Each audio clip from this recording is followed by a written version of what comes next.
In this video, we are going to see that if you're facing problem with Microsoft Basic display adapter driver and you just want to update that driver, so what you can do is just open up the start menu and just right here device manager. So once you do that, just open this up, and after that just click on the display drivers, just open this up, and I'm using this as an example for VMware. So just right click on any driver you see as a main display driver, click on update the driver.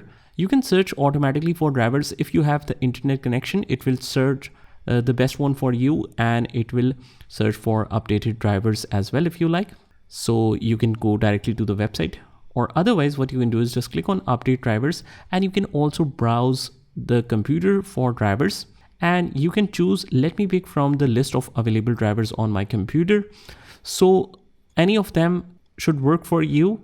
But if you have the basic display driver, just select that again and click on next, and that should work for you. Click next.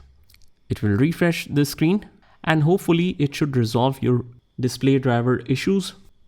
And also after that, just go to the Windows Update. Just right on the start menu, Windows Update. Click on Windows Update settings, and you might need to update the Windows to the latest softwares or latest upgrades. As you can see, I have some recommendations here. Even if it is up to date showing right here, you can just try to recheck it. Click on download and install, and once all of that is done, just restart your computer once to see if it solves the problem. So this is how you can do it. Just try this by yourself, and I will see you in the next one.